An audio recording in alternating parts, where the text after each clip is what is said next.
तर माईक थोड्या वेळासाठी बंद ठेवायचे. ते एक अर्धा पाऊण तासाचा विषय आहे आपला. आणि त्यानंतर तुमच्या जे काही शंका असतील, ज्या काही क्युरीज असतील ट्रेडिंग रिलेटेड किंवा अदर काय जे काय असेल ते आपण बोलूया. तुमचं समाधान होईपर्यंत आपण बोलायचं आहे. विषय आज आपण घेऊन आलो नेहमीप्रमाणेच ऑप्शन्स. ऑप्शन्स बद्दल बरेचसे गैरसमज आहेत. ऑप्शन्स मध्ये प्रॉफिट मिळत नाही, प्रीमियम डिके होतात, प्रीमियम समजले नाहीत किंवा मेजरली त्याला जुगारासारखं ट्रीट केलं जातं, गॅमलिंग सारखं ट्रीट केलं जातं. कारण त्याचे बदलणारे दर आणि मग कन्सिस्टन्सी जी म्हणतो ना आपण, की प्रॉपर काम करून मला एक करिअर करायचं आहे, माझा इन्कम सोर्स पाहिजे मला एक प्रॉपर त्या मार्केटमधला. आणि हे एकच सेगमेंट असं राहिले की जिथं 5-25 हजार रुपयात आपल्याला आता सुरुवात करता येईल. इक्विटी इन्व्हेस्टमेंट सेगमेंट आपण बघितलाय की तिथं आता हे सगळे अशा इंटरनॅशनल गोष्टी, युद्ध या सगळ्यामुळे मार्केटची जी काही अवस्था होते मागच्या 5-7 वर्षात, कुठलाही म्युच्युअल फंडचा पोर्टफोलिओ बघा किंवा SIP कुठल्या याच्यामध्ये जी अपेक्षा असते ज्यावेळी आपण त्याच्यात जातो मार्केटमध्ये, तसा कुठेही ग्रोथ तुम्हाला दिसणार नाही. ट्रेडिंग तुम्हाला फार चांगले रिझल्ट देऊ शकतं. मग इथं बरेच सेगमेंट आहेत, जसं इक्विटी आहे जिथं तुम्हाला भांडवल चांगलं असायला पाहिजे, पेशन्स पाहिजेत. अभ्यासाला कुठलाही शॉर्टकट नाही आहे. तुम्ही कुठल्याही मार्केटमध्ये काम करा, आपोआप किंवा चमत्कार म्हणून इथं काही नाही होत. चार बाकीचे धंदे आहेत, तसंच जर तुम्ही ट्रीट करायला गेलात आणि तशा तर अपेक्षा ठेवल्या, आवाज येतोय. आपल्या अपेक्षेपेक्षा चांगले प्रॉफिट किंवा चांगले रिझल्ट या मार्केटमधून मिळू शकतात नक्की. तर तोच विषय आहे ऑप्शनच्या, जी बेसिक माहिती आहे की ऑप्शनचे प्रीमियम कसे सिलेक्ट करायचे as a buyer, as a seller. OI data खरंच उपयोगाचा आहे का? कारण ऑप्शन म्हणले की OI मधला इंटरेस्ट आपला संपत नाही आणि खरंच त्याचा काही फायदा होतो काही होत असेल तर कसा करून घ्यायचा. चेंज इन OI काय सांगतो आपल्याला, किंवा PCR रेशो आहे, IV आहे. तर ह्या गोष्टीतून आपल्याला काय कळतं? सेलर म्हणून काम करतात ते रायटर्स आहेत, त्यांच्या पोझिशन कशा जनरेट होतात, ते सगळंच जर आपल्याला एक्सचेंजेस एक्सपोज करतोय तर मग प्रॉफिट का नाही प्रत्येकाला. जेवढी लोक ऑप्शन्स मध्ये आल्यात त्याच्यात म्हणजे बाकीच्या मार्केट सारखंच ते 3-5% पर्सेंटेज आहे. व्हॉल्यूम वाढलाय, अवेअरनेस वाढलाय लोकांचा, आणि पॅन्डेमिक नंतर 1.5-2 करोड अकाउंट होते ते आता 15-16 कोटीवर गेले. त्यामुळे रिटेलर्सचा इंटरेस्ट फार जोमानं वाढतोय आपल्या मार्केटमध्ये. आणि तसंच कारणही हे आहे, कारण तसं पैसेही देतात जे डिसिप्लिन राहतात, जे समजून घेऊन काम करतात, त्यांना त्याचे रिझल्टही मिळतात अगदी. तर तसाच गोष्टींबद्दल आपला आजचा हा छोटासा वेबिनार आहे. आणि त्यानंतर मी तुम्हाला आपले जे वर्कशॉप असतात त्याबद्दलची माहिती देईन. आणि मग ज्यांचा इंटरेस्ट असेल काय, तर त्या गोष्टी तुमच्या तुमच्या निर्णयावर अवलंबून आहेत. तर शेअर मार्केट बद्दल काहीच माहिती नाही असं कोण आहे का, की प्युअरली असं कोण नाही आता सध्या. पण काय सेगमेंट आहेत किंवा इथं कसं काम चालतं याच गोष्टी माहिती नाही असं टोटल बिगिनर असं कोण असेल तर मेसेज करा. व्हॉइस आहे सर चांगलं.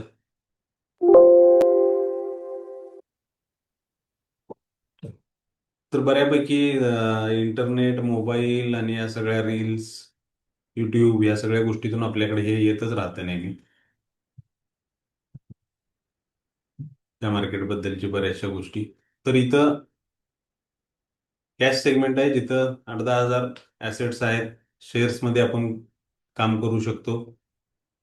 इन्व्हेस्टर इन्फ्लुएन्सचं मार्केट आहे, म्हणजे स्वस्त झालं की खरेदी करा, महाग झालं की विका, अशा बेसिक लाईनवर या गोष्टी चालतात इथं. चांगलं भांडवल असेल, पेशन्स असतील आणि अभ्यास असेल तर इथेही चांगले रिटर्न मिळू शकतात जर तुम्ही सिलेक्टिव्ह काम केलं तर. दुसरं सेगमेंट आहे फ्युचर्स. जेवढे इक्विटी ऍसेट्स आहेत त्या सगळ्याचे फ्युचर्स आहेत. फ्युचर्समध्ये तुम्हाला कॉन्ट्रॅक्ट असतात, महिन्याच्या आत तुम्हाला ते व्यवहार संपवायला लागतात. लॉट साईज कंपल्सरी राहते, ती तुम्हाला त्या मार्केटमध्ये जसे इन्व्हॉल्व तसे प्रत्येक ऍसेटची वेगळी राहते, त्यामुळे ती समजत जाते. आणि मग इथला फायदा एक आहे की इथं तुम्ही मार्केटवर जाताना खरेदी करून म्हणजे बुलिश राहून पैसे मिळवू शकता, आणि पडणाऱ्या मार्केटमध्ये बेरिश राहून म्हणजे आधी विक्री करून तुम्ही तुमच्या अपेक्षित प्राइसला खरेदी करून दोन्ही स्विंगमध्ये दोन्ही दिशेला प्रॉफिट मिळवता येतात फ्युचर्समध्ये. इक्विटी फ्युचर्स बरोबर आपल्याकडे आणखी एक पॅरलल सेगमेंट चालतं, मल्टी कमोडिटी एक्सचेंज, ज्यामध्ये तुम्हाला बुलियन्स, गोल्ड, सिल्वर, जे फार मोठ्या उलाढाली चालली तर सध्या तुम्ही बघताय. एनर्जी सेगमेंट आहे, क्रूड ऑइल, नॅचरल गॅस आणि बेस मेटल्स आहेत, लीड, झिंक, अल्युमिनियम, कॉपर. तिथेही तुम्हाला फार चांगलं काम करता येतं. त्याही इंटरनॅशनल प्लॅटफॉर्म आहे तो. चांगला व्हॉल्यूम राहतो. सकाळी 9 ते रात्री 11:30 पावणे 12 पर्यंत आपल्याला तो टाइम मिळतो. आणि तिथेही अभ्यास गरजच आहे. मार्जिन जे कॉमन माणसाला जाऊन सहज शक्य होणारे पैसे घालून आपल्याला ट्रायल एरर करत शिकण्यासाठी वगैरे अशा जे दिवस होते ते आता बंद झाले. एक्सचेंजने तिथलं मार्जिन रेस केलंय. जे लिव्हरेज मिळायचं, उधारी मिळायची ब्रोकरकडून, ती टप्प्याटप्प्याने बंद झाली. त्यामुळं त्या मार्केटमध्ये किमान 5-7 लाख रुपये घेऊनच तुम्हाला तुमचं नशीब आजमावायला लागतं. बेस्ट सेगमेंट आहे सगळ्यांच्या आवडीचा ऑप्शन्स, आणि त्याच्याबद्दलच आपल्याला आज बोलायचं आहे. ऑप्शन्स बेस्ट एवढ्यासाठीच आहे की इथं तुम्हाला तुमच्या बजेटप्रमाणे काम करता येतं. म्हणजे अगदीच 500-1000 रुपयात ती सुरुवात करता येते आणि मग चांगल्या अमाऊंटनी तुम्हाला कन्सिस्टन्सी मिळवता येते. त्यामुळे सगळ्यांच्या आवडीचं सेगमेंट आहे. इथं माहिती नसण्यानं किंवा प्रॉपर गाईडलाईन नसण्यानं, कुठल्या स्ट्रॅटेजीवर काम न केल्यामुळं नुकसान होणाऱ्यांचं प्रमाण जास्त आहे. किंवा डिसिप्लिन नाही. डिसिप्लिन म्हणजे त्या लॉट साईजवर कसला आपला कंट्रोल नाही, किती घ्यायचे किती घालवायचे, म्हणजे प्रॉफिट लॉसवर आपला कंट्रोल नाही. त्या सगळ्या गोष्टींनी त्या भरकटणं होतं. तर ऑप्शन्स समजून घेतले की मग पुढे आपल्याला एक स्टेप बाय स्टेप जाता येतं. तर ऑप्शन्स म्हणजे प्रीमियम आहेत, इन्शुरन्सचे प्रीमियम. जसं आपण घर, गाडी, आपली कुठलीही ऍसेट असेल तर त्याचा इन्शुरन्स करतो आपण एखाद्या कंपनीकडं. ती कंपनी याचं व्हॅल्युएशन करते आणि त्या प्रमाणात आपण त्यांच्याकडून प्रीमियम विकत घेतो. म्हणजे आपण त्यांना पे करतो ह्याच्या व्हॅल्युएशननुसार. आणि मग ती कंपनी आपल्या गाडीची किंवा घराची, तुमच्या मेडिक्लेम असेल तर तुमच्या बॉडीची जबाबदारी घेते. जर काही धोका झाला, काही नुकसान झालं तर त्याची नुकसान भरपाई ती कंपनी देते. कंपनी लाखो लोकांना हे प्रीमियम विकत राहते. ह्या असेट्सच्या व्हॅल्युएशन प्रमाणे त्याचे प्रीमियम ठरतात. आणि इथंही तशीच सोय, म्हणजे तो ट्रेडर असेल, इन्व्हेस्टर असेल तर त्यांच्यासाठी त्यांच्या होणाऱ्या नुकसानीतून बचाव व्हावा, तर हे थोडंसं हुशारीने वापरलं तर तिथं तसं घडू शकतं. तर यासाठी निर्माण केलेले सेगमेंट आहे. इथं कॉल ऑप्शन आणि पुट ऑप्शन, सी किंवा पी. कॉल युरोपियनचा शॉर्ट फॉर्म आहे आणि पुट युरोपियनचा शॉर्ट फॉर्म आहे पी. असे दोन नावानी प्रीमियम असतात. तर एक्सचेंज काय करतं, ऍक्च्युली हे प्रीमियम आहेत. गाडी असेल तर आपण इन्शुरन्स करणार. आता गाडी नसताना सुद्धा तुम्हाला इन्शुरन्समध्ये काम करायची मुभा एक्सचेंजने आपल्याला दिलेली आहे. आणि त्यातला कॉल आहे तो मार्केट बुलिश असताना वाढतो, आणि पुट आहे तो मार्केट बेरिश असताना, मार्केट पडत असताना वाढतो. असं याचं डिझाईन आहे. आणि मग समजा एखादा फ्युचरमध्ये आपण काम करतोय, क्रूड ऑइलमध्ये काम करतोय किंवा गोल्ड मी घेतोय समजा फ्युचर्समध्ये, किंवा निफ्टी फ्युचरमध्ये काम करतोय. तर निफ्टी सगळ्यांना माहिती आहे आपल्या मार्केटचा एक ॲव्हरेज इंडेक्स आहे. ज्या टॉप 25 परफॉर्मर कंपनीज आहेत त्याचा इंडेक्स आहे तो. बँक निफ्टी आहे 15 बँकांची, फिन निफ्टी आहे, सेन्सेक्सच्या ऑप्शनमध्ये काम होतं. बरेच गोष्टी तुम्हाला इक्विटीचे जेवढे फ्युचर्स आहेत त्याच्या ऑप्शन्समध्ये काम करता येतं. तर एक्सचेंज तुम्हाला डिरेक्टली अधिकार देतं. म्हणजे तुम्ही ज्यावेळी कॉल बाय करता त्यावेळी तुम्हाला ती ऍसेट, म्हणजे त्याचा फ्युचर बाय करायचा अधिकार देतं. आणि ज्यावेळी तुम्ही पुट खरेदी करता त्यावेळी ती ऍसेट तुम्हाला विक्री करायचा अधिकार देतं. तर मुळात समजा आपण निफ्टीमध्ये काम करतोय, निफ्टीचा फ्युचर मी खरेदी केलाय, म्हणजे माझी अपेक्षा आहे की आता 24,000 आहे आणि आता पुढच्या मंगळवारपर्यंत, म्हणजे ह्याच्या निफ्टीच्या एक्सपायरी दर मंगळवारी आहेत आणि महिन्याच्या एक्सपायरीमध्येही काम करता येतं. तर माझा अपेक्षा आहे की 26,000 होईल. ओके, आता 24,000 आज दिवसभर मार्केट साईडवेज त्याच एरियामध्ये प्रयत्न करत राहील. तर माझा अंदाज असा आहे, समजा माझ्याकडे फ्युचर आहे निफ्टीचा, तर मी नुकसानीत कधी जाऊ शकतो, समजा उद्या पुन्हा युद्ध सुरू झालं आणि मार्केट पुन्हा 23,000 कडे पडलं, तर माझी सोमवारी मार्केट उघडतानाच 1,000 पॉईंटचा लॉस होऊ शकतो. ह्या लॉस पासून मला वाचायचं असेल तर मग मी काय करेन, ह्या माझ्या इन्व्हेस्टमेंटचा म्हणजे ह्या ऍसेटचा एक इन्शुरन्सचा प्रीमियम घेऊन ठेईन. म्हणजे मी पुट घेऊन ठेईन जो मार्केट पडताना वाचवेल मला. अशाच प्रकारे जर सेलर असेल ज्याच्या अभ्यास किंवा ज्याचा अंदाज आहे की मार्केट 24,000 कडनं 23,000 कडे जाईल, आणि त्याला वाटते की आता मीटिंग होईल आणि पुन्हा मार्केट कदाचित 25,000 झालं, त्याला वाटते की पडावं आणि 23,000 कडे मला मंगळवारी मिळावं. आणि तरीही भीती आहे की अचानक मार्केट गॅपअप झालं, 500, 800, 200, 1000 पॉईंटनी गॅपअप झालं तर माझं नुकसान होऊ शकतं. तर मग मी काय करू शकतो, मी त्या फ्युचरच्या अगेन्स्ट मी कॉलचा प्रीमियम ठेवून ही माझी ऍसेट सुरक्षित करू शकतो. म्हणजे हा माझा ट्रेड सुरक्षित करू शकतो नुकसानीपासून वाचण्यासाठी. आता विषय असा येतो की हे मग नसेलच आपल्याकडे, म्हणजे घर गाडी नाही पण आपल्याला इन्शुरन्समध्ये, मग ते परमिशन एक्सचेंजने आपल्याला देऊन ठेवलं.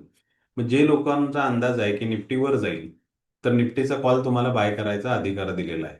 आणि मग निफ्टीचा कॉल तुम्ही बाय केला आणि जर तुमच्या अंदाजाप्रमाणे निफ्टीचा दर वर गेला 100, 200, 500 पॉईंट, तर होणारा फायदा, हे कॉलचे प्रीमियम वाढतील आणि होणारा फायदा तुमचा असेल. समजा माझा अंदाज आहे की निफ्टी पडेल, 23,000 कडे जाईल, म्हणून मी पुट खरेदी करून ठेवला, माझ्या परवडणाऱ्या किमतीचा मी प्रीमियम घेऊन ठेवला. तर पडताना तोही वाढेल आणि मग वाढलेला जो आहे तो माझा नफा राहील. मग अशा पद्धतीने काम करणारी एक टीम आहे, त्यांना म्हटलं जातं ऑप्शन बायर, कारण ते प्रीमियम बाय करतात आणि यासाठी भांडवल फार कमी लागतं. दुसरा वर्ग आहे जो इन्शुरन्स कंपनीसारखं काम करतो, ते कॉल पण विकतात, पुट पण विकतात, म्हणजे प्रीमियम विकतात आणि ते कित्येक लोक ते काम करू शकतात. मग प्रीमियम इन्शुरन्स कंपनी ज्यावेळी आपल्याला प्रीमियम विकते आणि तुमचा क्लेम नाही गेला, तर तो काही XYZ प्रीमियम असेल तो त्यांचा प्रॉफिट राहतो. तसंच ह्या प्रीमियमची किंमत जी काही असेल, तुम्ही आम्ही विकणार असेल तर विकतानाची, आणि त्या बाजूला मार्केट जर स्ट्राईक नाही झालं तर तो क्लेम लागत नाही आणि त्यामुळं हे प्रीमियम तुम्हाला ऍज अ प्रॉफिट म्हणून मिळून जातील. मग प्रॉफिट कसे मिळतील, तर हे प्रीमियम हळूहळू हळूहळू सगळेच प्रीमियम कमी होतात. त्यातलं काहींचं पर्सेंटेज जास्त असतं, काहींचं कमी असतं. तर ह्या गोंधळातूनच बाहेर पडण्यासाठी नेमकं मला बायर म्हणून काम करायचं असेल तर मी कसं करायला पाहिजे, आणि सेलर म्हणून काम करायचं असेल तर कसं करायचं, म्हणजे ह्या दोन गोष्टी माहिती असतील तर काम करणं आपल्याला सोपं जातं. आणि त्यासाठी ऑप्शन चेन शिकणं हा आपला आजचा विषय आहे. सिंपल गोष्टीने आपल्याला या गोष्टी ओळखता येतात ऑप्शन चेन मधून.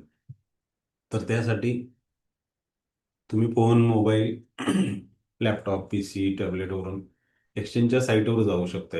NSE ऑप्शन चेन ही बेसिक आहे ABCD ऑप्शनची. तर त्यामध्ये आपल्याला प्रीमियम कळतात, OI कळतो, PCR, डिरेक्शन, रेजिस्टन्स, सपोर्ट, ह्या सगळ्या गोष्टींचा अंदाज येऊ शकतो. तर इथं एक चार्ट आहे, तुम्हाला इथं आल्यानंतर निफ्टी, बँक निफ्टी हे सगळे ऑप्शन मिळतात. Pin Nifty, mid cap Nifty, आपण निफ्टी घेऊ. एक्सपायरी डेट तुम्हाला सिलेक्ट करता येते, तुम्हाला आठवड्याच्या एक्सपायरीत काम करायचं आहे की महिन्याच्यात, आणि त्याप्रमाणे मग हा डाटा किंवा हा चार्ट ओपन होतो. हा एक्सचेंज दर 2, 4, 5 मिनिटाच्या फरकाने रिफ्रेश करत राहतं, ताजा करून आपल्याला प्रोव्हाइड करत राहतं त्यांच्या साईटवर. आता इथं सेंटरला बऱ्याचशा स्ट्राईक प्राइस आहेत, डाव्या बाजूला कॉल, उजव्या बाजूला पुट, असा हा चार्ट आहे. चार्टच्या थोडंसं खाली आलो आपण तर आपल्याला दिसते की बऱ्याचशा निफ्टीच्या व्हॅल्यू आहेत 50-50च्या पटीत, म्हणजे या आहेत स्ट्राईक प्राइस. मग ही प्राइस म्हणजेच त्या गाडीचं व्हॅल्युएशन ज्याच्यावर तो प्रीमियम ठरतो, त्यासाठी या वेगवेगळ्या स्ट्राईक प्राइस आहेत. समजा या वर्षाची गाडी आहे तर आपला प्रीमियम वेगळा असतो, 4 वर्ष जुनी झाली तर त्याचा प्रीमियम व्हॅल्युएशन कमी झाल्यामुळे वेगळा असतो. तसाच प्रकार इथं आहे. आणि मग या बाजूला कॉलच्या असंख्य प्रीमियमचे दर वेगवेगळे आहेत. मग काही 400, 300, 900, 200, 100, 75, 29, 30, 10, 15, 7 असे आहेत. आणि या बाजूला पुढचे प्रीमियम. तर ऍज अ बायर काम करायचं असेल तर आपल्याला कुठले प्रीमियम चांगला रिझल्ट देते, तर मूळ गोष्ट अशी आहे की जो करंट मार्केट प्राइस असेल, म्हणजे जिथं लाईव्ह मार्केटची प्राइस असेल, त्याचा जो प्रीमियम असेल, मग कॉल असेल किंवा पुट असेल. समजा आपण खरेदी करायचं, मार्केट वर जाणार म्हणून आपण कॉल खरेदी करणार, मार्केट पडणार असेल तर आपण पुट खरेदी. तर हा प्रीमियम आपल्याला निफ्टीचा लॉट साईज गुणिले इथला दर, म्हणजे 140 गुणिले 65, 1484, साधारण 60-60 आपल्याला खरेदी करता येऊ शकतो. आणि मग जर निफ्टी आपल्या अंदाजाप्रमाणे 100 पॉईंट वर गेली तर हा प्रीमियम जो करंट मार्केट प्राइसच्या स्ट्राईक प्राइसचा आपण घेतलाय, तर तो प्रीमियम साधारण 50%नीच वाढेल. म्हणजे ह्यांची वाढ आपल्याला कळू शकते. मार्केट पडणार आहे 100-200 पॉईंट आणि मी हा करंट मार्केट प्राइसचा प्रीमियम विकत घेतला, तर हाही साधारण 50%नीच वाढ देईल जर मार्केट आपल्या अंदाजाप्रमाणे पडलं तर. त्याचबरोबर आपल्या बरोबरच्या एखाद्याने हा थोडासा महाग वाटणारा 300-350 रुपयाला 17-18 हजार रुपये इथे लागतील, त्याचाही अंदाज सेम होता, 200 पॉईंट किंवा 100 पॉईंट मार्केटवर जाईल, त्यांना बाय केला असेल तर त्याला मात्र 80%, 90% किंवा कदाचित 99%चे रिटर्न मिळतील. तसंच पुढच्या बाबतीत जर एखाद्याने या एरियामध्ये 200, 250, 300 दरावर मी नाही सांगत, पण हा एरिया सांगतो, इथला घेतला असेल तर कदाचित 99.99%चा ग्रोथ रेट मिळू शकतो. आणि तसंच इथं काही स्वस्त वाटणारे प्रीमियम आहेत. तर समजा आपण हे घेतले असेल, इथं एक घेण्यापेक्षा 18,000चा हे 10 घेऊया असं वाटण्याची शक्यता राहते. आणि हे प्रीमियम आपण विकत घेतले असेल 30, हे 1700, 1800, 2,000 रुपयेपर्यंत येतात. तर ह्यांच्यातही वाढ होईल, पण ही वाढ कदाचित 10%, कदाचित 5%, कदाचित होणारच नाही. जर ही एका मोमेंटम मध्ये नाही झाली तर कदाचित हे प्रीमियम वाढ होण्याऐवजी कमी पण होऊ शकतं. तोच धोका पुढच्या बाबतीत ह्या ग्रुपमधल्या प्रीमियमना राहतो, स्वस्त झालेल्या. आणि मग ह्या गोष्टी लॉजिकली आपल्याला समजणं महत्वाचं राहतं. आणि त्यासाठी हे जी सेगमेंट आहेत, हे कलरनी पण पॅच सेपरेट केलेले आहेत, डार्क आणि व्हाईट. तर इथल्या प्रीमियमना पर्टिक्युलर नावही आहे. म्हणजे करंट मार्केट प्राइसचा जो काही कॉल असेल किंवा पुट असेल तर त्याला म्हटलं जातं ऍट द मनी प्रीमियम. आणि ऍट द मनी प्रीमियमचा ग्रोथ रेट मार्केट प्रमाणे, मग वाढताना कॉल वाढेल, पडताना पुट वाढेल, तर ग्रोथ रेट 50%चा असतो.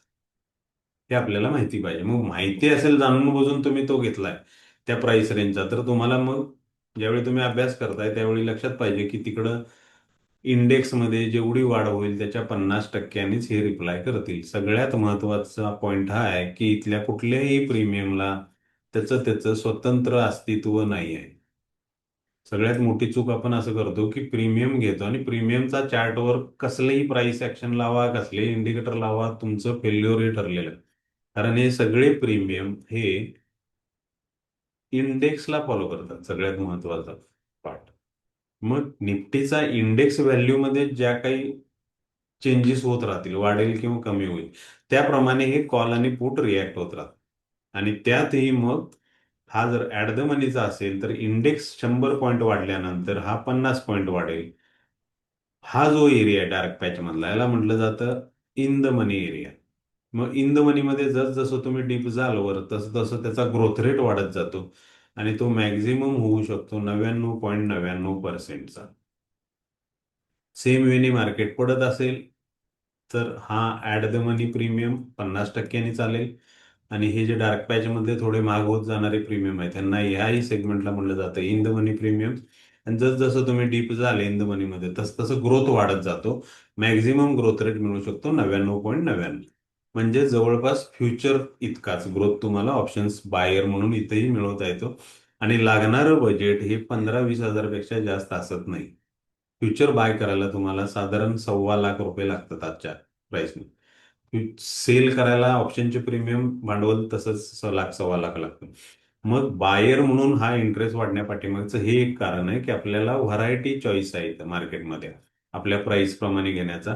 आणि मग मोह होतो की इथला एक लॉट घेण्यापेक्षा इथले 10 घेऊया म्हणजे 10 पट प्रॉफिट वाढेल, तर ते सगळ्यात चुकीचं आहे. ऍट द मनीचा 50%नी ग्रोथ रेट आहे ना, तसं जसं इकडे जाऊ हे व्हाईट पॅच मधले सगळे, यांना म्हटलं जातं out the money premium, OTM. आणि जसं तुम्ही डीप ओटीएम म्हणजे स्वस्त इकडे जाल तसा तसा ग्रोथ रेट कमी कमी कमी होत येतो. काही प्रीमियम 3, 5, 4 रुपयापासून हलतच नाहीत, म्हणजे ते संपून गेले. तर हा सगळ्यात पहिला मुद्दा आहे की प्रीमियम इंडेक्सला फॉलो करतात. आणि मग प्रीमियम ऍट द मनी असेल तर तो 50%नी चालेल इंडेक्स व्हॅल्यूच्या. इन द मनी मध्ये असेल तर कदाचित मला जास्त ग्रोथ रेट मिळू शकेल.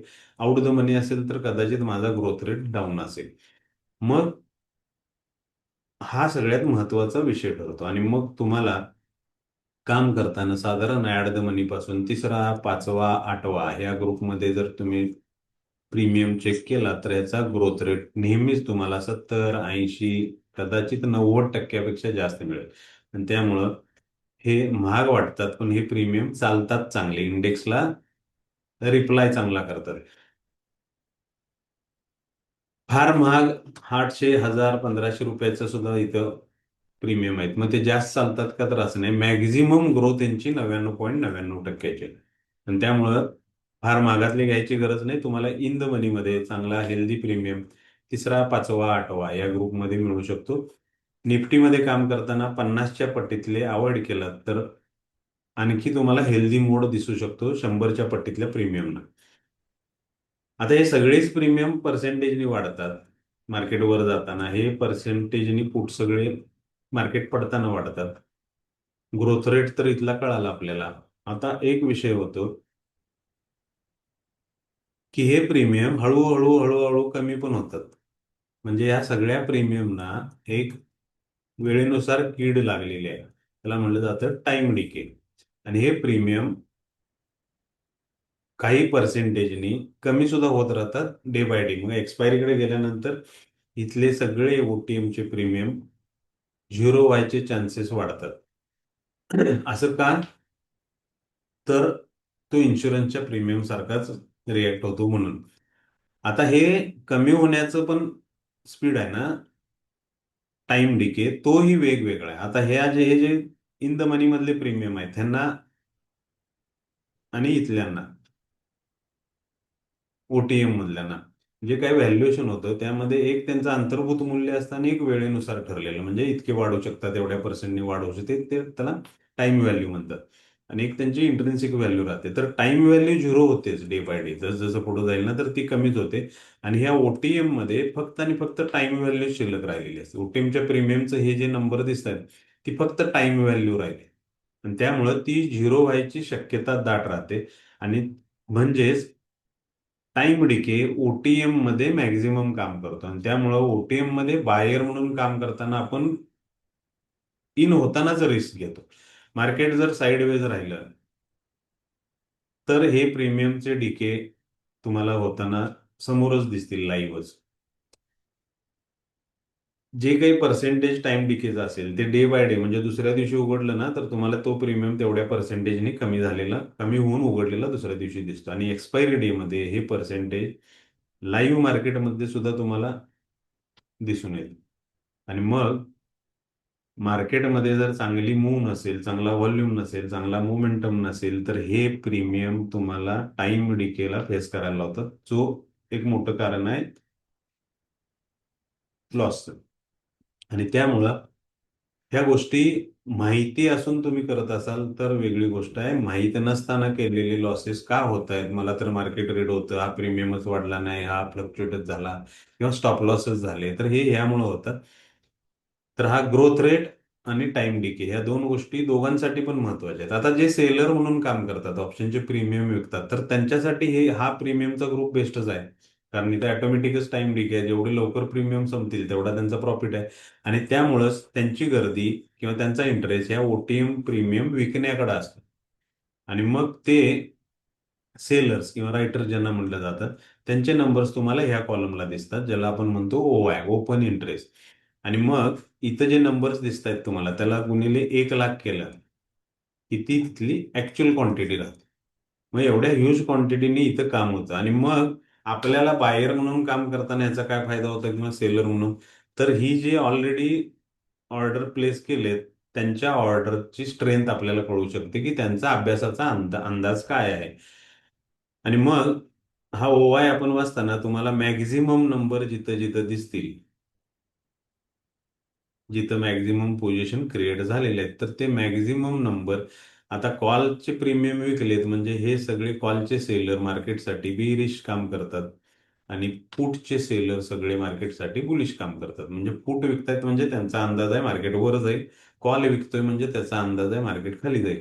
आणि मग अशा वेळी ऍज अ बायर काम करताना सुद्धा आणि सेलर म्हणून काम करताना सुद्धा तुम्हाला एक रेंज मार्केटची ओळखायची असेल तर ती ओळखता येते या नंबरवरून, म्हणजेच ओआय डाटावरून. आणि मग इथं आपल्याला दिसतं आता 1,72,443 हा 24,500 चा ओआय ओआय आहे. ओआय म्हणजे सेलरच्या त्या पोझिशन आहेत, म्हणजेच त्यांचा अंदाज आहे की 24,500 पर्यंत मार्केट मंगळवारपर्यंत जाऊ शकतं. आता आहे 24,000च्या आसपास, तुम्हाला दिसेल 24,200 ला 76,264 लाख पोझिशन आहेत. मग इथेही तुम्हाला थोडा मॅक्झिमम नंबर दिसतोय, म्हणजे मार्केटला वर जाताना हे नंबर्स किंवा ही ठिकाणं अडथळा ठरू शकतात, म्हणजेच काय ठरू शकतात, रेजिस्टन्स म्हणून काम करू शकतात. समजा मार्केट खाली उघडलं किंवा खाली आलं, तर पुढचे सेलर बूस्ट करतात मार्केटला. मग पुढच्या सेलरचा मॅक्झिमम नंबर आपल्याला दिसतो 1,03,245 लाख, आणि तो आहे 24,000 लाख. म्हणजे सगळ्यात जास्त ओवा इथं 24,000 ला क्रिएट झालाय. म्हणजे हा 24,000 नंबर एक स्ट्रॉंग आधार म्हणून काम करू शकतो, जर हे ओआयचा इम्पॅक्ट खरंच मार्केटवर फरक पडत असेल तर. मग आपल्याला किमान ही रेंज तरी कळते. मग तुम्ही बायर म्हणून काम करा किंवा सेलर. 24,500 आणि 24,000 स्ट्रॉंग आहे. 24,000च्या खाली मार्केट राहिलं तर 45,876 लाख म्हणजे 23,900, आणि त्याच्या खाली दिसतंय आपल्याला 23,700. मग हे असे आपल्याला रेजिस्टन्स आणि सपोर्ट हे ऍक्च्युली हा डाटा अर्धा अर्धवट आहे. म्हणजे हा फक्त सेलर्सचा डाटा आहे. सेलर्स मार्केट चालवतात का, तर नाही. कारण का, तर सेलर्स यातले मॅक्झिमम आहेत ना, ते हेज करतात. हेज करतात म्हणजे दोन्ही दगडावर त्यांचा हात राहतो, इकडं पण आणि इकडं पण. ते कॉल पण विकतात, पुट पण. आता त्यांना रेंज अभ्यासाने माहिती होते की 25,500 पर्यंत काय या आठवड्यापर्यंत जात नाही, 24,000च्या खाली उतरत नाही, तर 24,000 खालचे इथं पुट विकलेत आणि 25,000 किंवा या एरियातले कॉल विकले. मग या स्ट्रॅडल स्ट्रँगल अशा स्ट्रॅटर्जीवर त्यांचं काम चालतं. किंवा सप्लिमेंट म्हणून तुम्हाला इन द मनी मधला, मग त्याला कव्हर करण्यासाठी इकडचे विका इकडचे विका, आयर्न कॉर्डर बटरफ्लाय, हजारो गोष्टी आहेत त्याच्यात. शेवटी इंटेन्शन काय की मला काही ना काही प्रॉफिट व्हायला पाहिजे. मग त्यासाठी ह्या लोकांना, रायटरना, पर लॉट ₹1,25,000 लागतात. आणि मग त्यांचं जे कलेक्शन असतं ते फक्त प्रीमियमच्या कॉस्ट म्हणजे यांचा प्रॉफिट ठरलेला आहे. जर ते सक्सेस ठरले, समजा मी इथं हा 1,72,443 लाख लोकांनी हा 24,500चा प्रीमियम विकला, हे साधारण ₹30 होता, म्हणजे सायंत्रिक 1,800 पर लाखापाठी. मग त्यांचा प्रॉफिट असेल फक्त ₹1,800. म्हणजे सेलरला प्रॉफिट लिमिट आहे. पण बायरला, समजा जर मार्केट आता 25,000 26,000कडे गेला आणि त्यांनी इथला कुठला तरी प्रीमियम म्हटलं, तर हा प्रीमियम जितका वाढेल तेवढा प्रॉफिट त्याला आहे. म्हणजे अनलिमिटेड प्रॉफिट बायरला मिळू शकतो. सेलरचा प्रॉफिट त्या प्रीमियम इतकाच राहतो, जसं इन्शुरन्स कंपनीचा राहतो तसं. ओआय नंतर हा कॉलम येतो आपल्याला चेंज इन ओआय. आता चेंज इन ओआय मधले नंबर बघितले तर काही वेळेला प्लस होतात, काही वेळेला मायनस होतात. मग एखाद्या रेजिस्टन्स एरिया किंवा एखाद्या नंबरवर तो ओआय पॉझिटिव्ह होतो, याचा अर्थ तो अडथळा, तो रेजिस्टन्स, म्हणजे हा जर कॉल साईडला असेल या बाजूला, तर तो अडथळा स्ट्रॉंग व्हायला लागला, त्याच्यामध्ये ऍड ऑन व्हायला लागले. आणि समजा जर त्यातून लोक निघून जात असतील, म्हणजे पोझिशन कट करत असेल, तर तो मग वीक व्हायला लागलाय, म्हणजे मार्केटचे त्या बाजू जायचे चान्सेस वाढतात. सेम तसंच पुढच्या बाबतीत येईल. आज जो सपोर्ट तयार झालाय 24,000चा, तर त्यामध्ये 64,177 लाख पोझिशन आज जनरेट झाले, 1,03,000 पैकी. 1,03,000 लाखापैकी, म्हणजे अर्ध्या टक्क्यापैकी 50% जास्त पोझिशन आज ऍड ऑन झालेत, म्हणजे हा सपोर्ट स्ट्रॉंग झालाय. आणि मग हे अंदाज आपल्याला अशा पद्धतीने इथले घेता येतात. आता हा कॉलम म्हणजे आयव्ही. आयव्ही मध्ये काही नंबर्स दिसतात तुम्हाला नेहमी, 15, 16, 17, 18, 19, 20 असे. तर आयव्ही म्हणजे इम्प्लाइड व्हॉलॅटिलिटी. इथल्या प्रत्येक प्रीमियमची, पर्टिक्युलरली त्या त्या प्रीमियमची अस्थिरता सांगते आयव्ही. आणि मग आयव्हीचा नंबर जर 20 किंवा 20 प्लस असेल, तर त्या दिवशी मार्केट अतिशय चांगल्या मोडमध्ये राहतं. आणि आयव्ही जर 20 पेक्षा कमी असेल, आजच्या सारखं मार्केट राहतं, जो सकाळी इम्पल्सिव्ह ग्रोथ होता तो झाल्यानंतर मार्केट दिवसभर साईडवेज राहील. आणि मग या गोष्टीसाठी सुद्धा तुम्हाला हा कॉलम थोडा गाईडलाईन देऊ शकतो की इम्प्लाइड व्हॉलॅटिलिटी. तिसरी गोष्ट ह्या चार्टमधून एक अंदाज बांधण्यासाठी चांगली आहे, ती म्हणजे पीसीआर रेशो. पीसीआर रेशो म्हणजे फुट कॉलचा रेशो. तर यामध्ये सिंपल गोष्ट आहे, टोटल ओआय पीचा म्हणजे 22,38,081. ओके, भागिले टोटल ओआय कॉल सेलरचा म्हणजे 19,02,617. आणि ह्याचं उत्तर जे येईल ना, ते मी तुम्हाला चार्ट देतो, त्यामध्ये नेलं तर मग मार्केट अप ट्रेंड मध्ये राहू शकतं की डाऊन ट्रेंड मध्ये राहू शकतं, असा एक अंदाज देऊ शकतो. म्हणजेच थोडक्यात आपल्याला या चार्टवरून एक तर आपल्याला महत्वाचा म्हणजे ॲज अ बायर किंवा ॲज अ सेलर रेजिस्टन्स समजा किंवा सपोर्ट एरिया हा कळाला मॅक्झिमम ओआयच्या डाट्यामुळं. त्यानंतर आपण इथं आहे 24,000 जवळ. डिरेक्शनसाठी आपल्याला पीसीआर रेशो वापरता येतो की मार्केट अप ट्रेंडमध्ये राहील की म्हणजे रेजिस्टन्स एरियाकडे जाईल की सपोर्ट एरियाकडे जाईल. त्यासाठी तुम्हाला पीसीआर रेशो कॅल्क्युलेट केला की लक्षात येतं काय स्पीडनी जाणार आहे म्हणजे व्हॉलॅटिलिटी काय लेवलची राहील ते तुम्हाला म्हणजे मुवमेंट कशा पद्धतीच्या होतील तर ते तुम्हाला आय व्ही सांगेल म्हणजे इम्प्लाइड व्हॉलॅटिलिटी सांगेल. कुठला प्रीमियम घ्यायचा आहे मार्केट वर जाताना आपल्याला कॉल घ्यायचे आहेत तर मला इन द मनी घेतला बऱ्यापैकी डीप इन द मनी मध्ये घेतला तर मला ग्रोथ रेट चांगला मिळेल. खाली पडणार असेल तर मला बऱ्यापैकी इन द मनीचा पुट घेतला तर मला तिथं ग्रोथ रेट चांगला मिळेल. तर ह्या आयडिया यातून येतात. आता महत्वाचा पार्ट असा आहे तुम्ही जर नवीन असाल तरी आणि जुने असाल तरी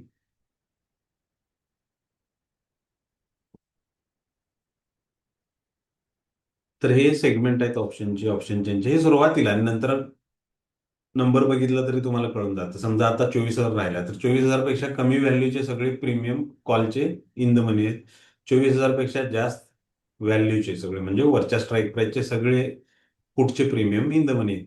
मग आपण तिथं 200-300च्या फरकाने सिलेक्ट करू शकतो किंवा तुमची वॉच लिस्ट असेल तर त्याच्यामध्ये ऍड ऑन करू शकतो. इथले प्रीमियम तुम्हाला चांगला ग्रोथ रेट देतील म्हणजेच चांगला डेल्टा असलेले प्रीमियम आपल्याला सिलेक्ट करायला हवे. तर हा गोष्ट थोडा गोंधळात टाकणार आहे म्हणून आपण ती शब्द सुरुवातीला नाही वापरले की डेल्टा म्हणजे ग्रोथ रेट सांगतो जो आपण आता बघितला आणि तो इन द मनीमध्ये वाढत जातो. मॅक्झिमम किती राहतो एखाद्या प्रीमियमला तर 99.99%. 100% ग्रोथ रेट होत नाही किती महाग घ्या किंवा किती स्वस्त घ्या. गॅमा ग्रीक ही कॅल्क्युलेशन आहे एक स्टॅटिस्टिक आहे ज्याच्यातून ह्या प्रीमियमचं व्हॅल्युएशन केलं जातं. आणि हे तुम्हाला पूर्ण जरी कळलं हे तोंडपाठ जरी झालं किंवा ह्याची कुठली गणितं लावून तुम्ही मार्केटची दिशा दशा ठरवू शकत नाही. हा माझा अनुभव सांगतो मी तुम्हाला. फक्त आपल्याकडे ॲज अ बायर चांगला डेल्टा असलेला प्रीमियम असायला पाहिजे तो तुम्हाला इन द मनीमध्ये सापडेल. गॅमा हा डेल्टाचा स्पीड सांगतो त्यामुळे त्याला काही फार सिरियसली घेण्यात पॉईंट नाही. दुसरा महत्वाचा आहे तो म्हणजे थिटा हा आहे टाइम डिके आणि हा ओटीएम मध्ये मॅक्झिमम काम करतो जे नुकसानीचं मोठं कारण राहतं. वेगळा व्हॉलॅटिलिटी सांगतो डेल्टाचे आणि रो हा हे जे कॅल्क्युलेशन आहे ना यामध्ये आपल्या अं, ज्या आरबीआय सारख्या बँक आहेत म्हणजे नॅशनलाइज बँकांच्या काही पॉलिसीमध्ये चेंज होणार असेल किंवा त्यांची मीटिंग असेल त्या त्या दिवशी होणारा मार्केटवरचा परिणाम हा ह्या रोगरिकनी मोजला जातो जो टेम्पररी राहतो. महत्वाचे दोनच गोष्टी आहेत डेल्टा आणि थिटा. चांगला थिटा असेल तर तो सेलरसाठी चांगला आहे म्हणजे त्याला ऑटोमॅटिकली जे प्रीमियम डिके होतील तो प्रॉफिट मिळेल. त्याला इन द मनीमध्ये प्रीमियम कधीही प्रॉफिट देणार नाही जर मूव्ह झाली नाही तरच तिथं एखाद्या बाजूची मूव्ह झाली ना तरच तिथं त्याला प्रॉफिट होऊ शकतो अदरवाईज नाही. ओटीएम मधले ऑटोमॅटिकली डिकेज होत राहतात त्यामुळे तिथं त्यांची गर्दी असणं स्वाभाविक आहे. बायर म्हणून काम करायचं असेल तर आपल्याला इन द मनी शिवाय पर्याय नाही. आणि मग हा पीसीआर रेशो जो तुम्हाला गाईडलाईन देऊ शकतो तो पीसीआर रेशो तुम्हाला बऱ्यापैकी अशा फॉर्मॅटमध्ये वाचता आला तर आपल्याला एक अंदाज येऊ शकतो की मार्केटची एक साधारण दिशा काय राहू शकते. तर हा पीसीआर रेशो 1.10 to 0.65 असेल तर मार्केट ओव्हरसोल्ड आहे म्हणजे बेरिश राहायचे चान्सेस जास्त आहेत असं आपल्याला ठरवता येऊ शकतं. होणारच असे ही तेवढ्या ताकदीचा हा ओवायचा डाटाच मुळात नाही त्यामुळे तसं आपण अपेक्षा करण्यात पॉईंट नाही. हा पीसीआर रेशो 1.60 to 1.8 जसा आता आहे त्या रेंजमध्ये म्हणजे ते बुलिश मार्केट राहू शकतं. आणि हा पीसीआर रेशो 1.20 to 1.50 असेल तर नॉर्मल रेंज मधला म्हणजे कुठलीही दिशा नाही पण एक रेंज आहे चांगली अशा रेंजमध्ये मार्केट राहू शकतं. तर ह्या काही बेसिक गोष्टी आहेत ज्या ऑप्शन ट्रेडरला किमान माहिती असणं गरजेचं आहे आणि त्या माहिती असतील तरच आपल्याला पुढं पाऊल टाकता येतं. तुम्हाला प्रीमियम सिलेक्शन माहिती पाहिजे. ॲज अ बायर तर फार गरजेचं आहे ॲज अ सेलर तर ऑटोमॅटिकली तुम्ही ओटीएम मध्ये जाणार.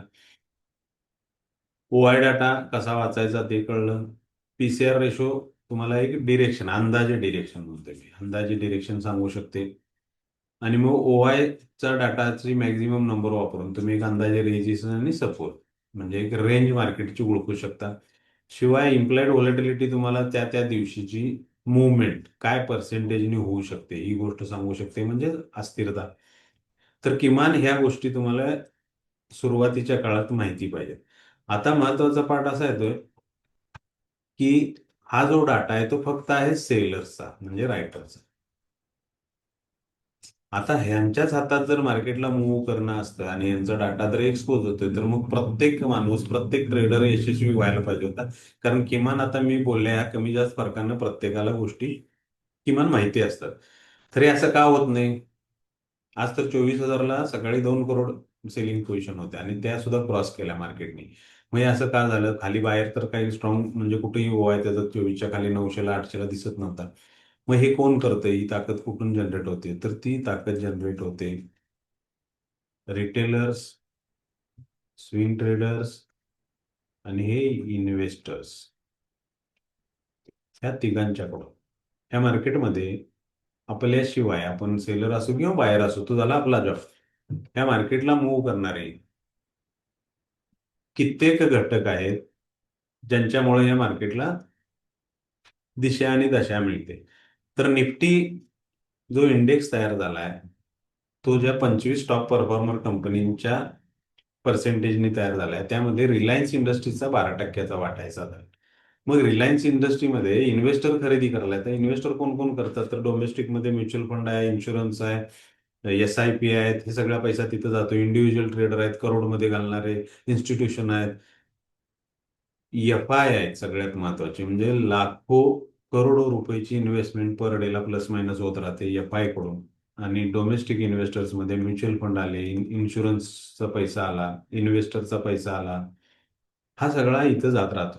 आणि मग समजा रिलायन्स इंडस्ट्रीची खरेदी चालू आहे तर निफ्टीचा इंडेक्स 12%ने तर त्या पर्सेंटेजने वर जाईल. IT चे दोन आहेत, इन्फोसिस, TCS, यांच्याकडे साधारण 12-13% वाटा आहे. बँक आहेत चार चांगले, HDFC, ICICI, HDFC corporation, axis bank. मग ह्यांच्यामध्ये खरेदी किंवा विक्री होत असेल तर त्याच्या त्या त्या 12-15%ने निफ्टीच्या इंडेक्सवर इम्पॅक्ट होत राहतं. इंडस्ट्रीमध्ये रिलायन्स बरोबर LNT आणि आहे 3%ने. मग इथं जे इन्व्हेस्टर इन होतात किंवा आपली इन्व्हेस्टमेंट काढून घेतात त्याचा परिणाम इंडेक्सवर होत राहतो. आणि मग इंडेक्स वर जाणं म्हणजे कॉलचे प्रीमियम वर जाणं आणि इंडेक्स पडणं म्हणजे पुटचे प्रीमियम वर जाणं. हा बायरसाठीचा सिनेरिओ झाला. बँकेचं तसंच आहे. बँक निफ्टी फक्त बँकांचीच आहे. यामध्ये HDFC, ICICI एवढंच 50%चा वाटा आहे. ती तुम्हाला नेहमी व्होलाटाईल दिसेल. Axis, SBI, Kotak. तर बँक सेक्टरमध्ये विक्री चालू असेल किंवा खरेदी झाली, काही कारण असू शकतं. त्यांचे दर असतील, पॉलिसीज असतील, इन्व्हेस्टरला आवडल्या तर खरेदी वाढते, नाही आवडल्या तर विक्री वाढते आणि मग यामुळं बँक निफ्टी वर किंवा खाली होत राहते बँक निफ्टीचा इंडेक्स. आणि तसेच मग बँक निफ्टीचे प्रीमियम प्लस मायनस होतात. निफ्टीमध्ये सुद्धा 4 बँक आहेत. मग निफ्टी बँक तुम्हाला on an average equal movement करताना दिसेल एकसारख्या, फार कमी वेळेला सेपरेशन राहतं. मग महत्वाचा पार्ट हा ठरतो आपल्यासाठी की जर मार्केटमध्ये इन्व्हेस्टर मार्केटमध्ये इम्पॅक्ट करतात, ट्रेडर मार्केटमध्ये इम्पॅक्ट करतात, रिटेलर इम्पॅक्ट करतात, तर मग त्यांचा डाटा कुठून मिळणार आपल्याला? जसा सेलरचा डाटा मिळतोय आपल्याला, नंबर्स तरी मिळतात. ओके. तर ह्यांचा डाटा काय, जे मेजर आहेत मार्केटला, जे मेन ताकदीने वर नेतात किंवा खाली आणतात, तर हा डाटा तुम्हाला फक्त आणि फक्त टेक्निकल अनालिसिसलाच कळू शकतो. टेक्निकल अनालिसिस म्हणजे चार्ट आणि चार्टवर प्राइसवर होण्याची मुवमेंट. मग समजा मुवमेंट होते, इंडेक्स वाढायला तर याचा सरळ सरळ अर्थ आहे की यातले कोण तर, मग तो इन्व्हेस्टर असेल, स्विंग ट्रेडर असेल, रिटेलर असेल, तर हे सगळे खरेदीला उत्सुक आहेत आणि मग प्राइस वर जाईल. ज्यावेळेला प्राइस खाली येते त्यावेळेस सरळ सरळ कळते की हा मेजर पार्ट विक्री करायला लागलाय, त्यामुळे प्राइस रिट्रेस व्हायला लागलाय. आणि मग ह्या सगळ्यांच्या बरोबर तो सेलरचाही ग्रुप आहेच. तर ह्या कॉम्बिनेशनमध्ये, ह्यांच्या कॉम्बिनेशनमध्ये किंवा ह्यांच्या कलेक्टिव्ह इम्पॅक्ट ह्या प्राइसवर पडत राहतं.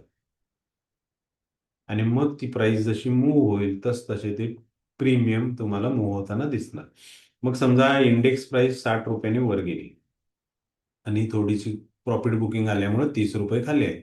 आपण छोट्या टाइम फ्रेमचा विचार करतो.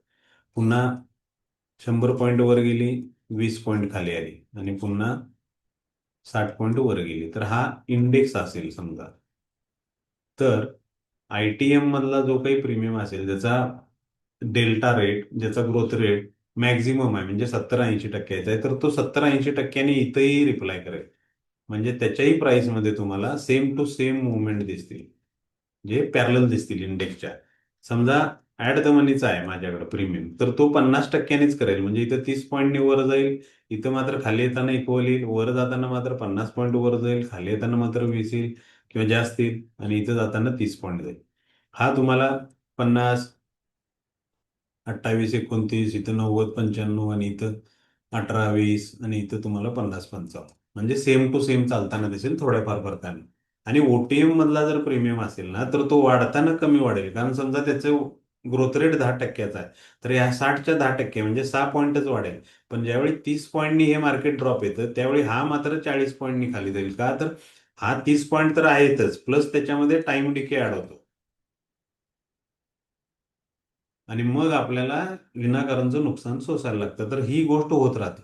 ज्यावेळी अचानक मार्केटच वर ओपन होतं, किंवा एखाद्या दिवशी कुठल्या तरी न्यूज इम्पॅक्टनं कशाने पडतं किंवा चढतं, त्यावेळेलाच फक्त हे ओटीएम मध्ये तुम्हाला बऱ्यापैकी मुवमेंट दिसतील.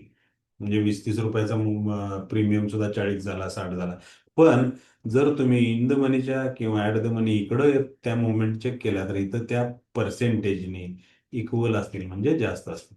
आणि हे कारण आहे, तुम्हाला बायर म्हणून काम करताना इन द मनी मधले प्रीमियम घेऊनच काम करायला पाहिजे.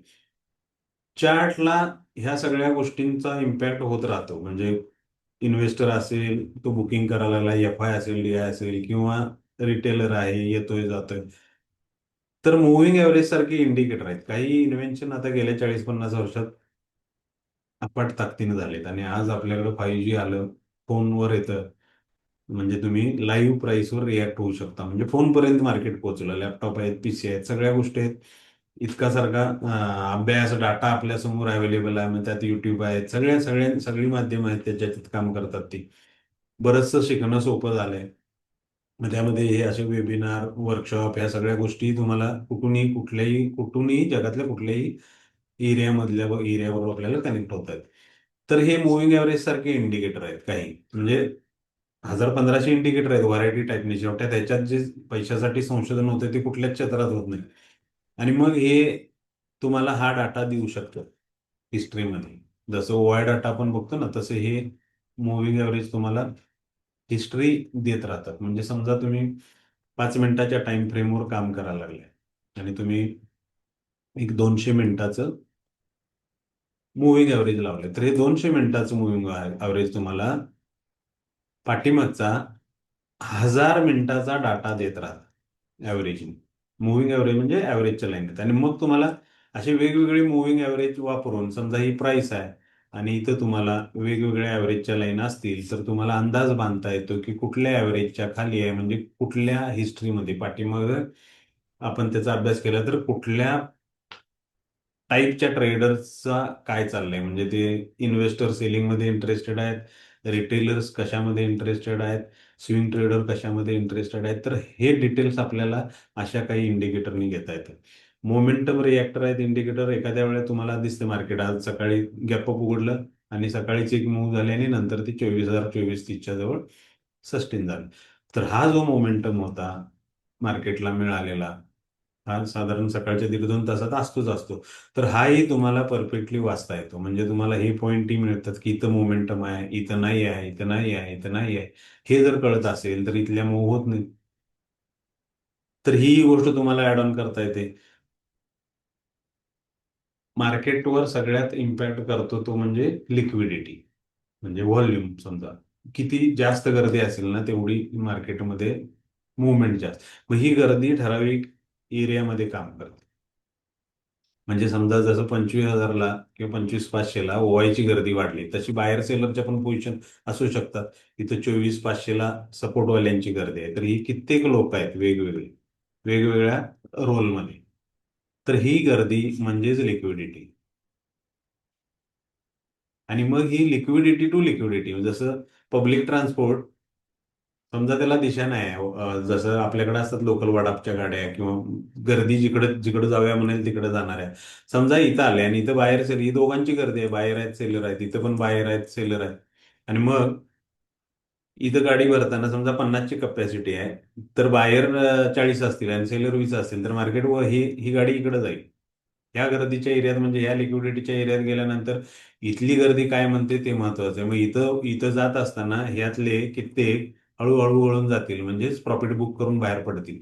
इथं गेल्यानंतर इथं बाहेर सेलरचा डाटा म्हणजे संख्याबळ म्हणा, ताकद म्हणा, डॉमिनन्स म्हणा, कसा आहे त्याच्यावर ठरेल की मार्केट इथून रिव्हर्सल होणार की इथून परत कंटिन्यू होणार. आणि मग हे मार्केट काही बेसिक फॉर्मॅटमध्ये चालत राहतं, ज्याला अक्युम्युलेशन डिस्ट्रीब्युशन म्हटलं जातं. आणि मग तुम्हाला दाखवतो मी चार्टवर पण.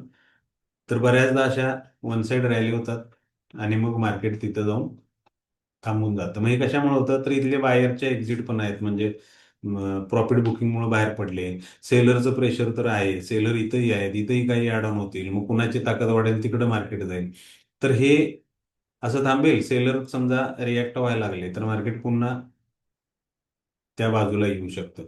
मग परत परत असं एखाद्या ठरलेल्या प्राइस रेंजला येत असेल तर ह्याच गोष्टी मग कळतात की डिमांड झोन म्हणून पुन्हा पुन्हा होत असेल रेकॉर्डमध्ये. म्हणजे 20 रुपयाचा कांदा 80 होतोय आणि परत तुटतोय, दरवर्षी 80 होतोय, म्हणजे 80 हा त्याचा रेजिस्टन्स झाला. तसं हा डिमांड झाल्यानंतर हा झोन सप्लाय झोन म्हणून ओळखला जातो. आणि मग या एरियात काम करणं तुम्हाला मॅक्झिमम मूव देऊ शकतं अशा टाईपच्या.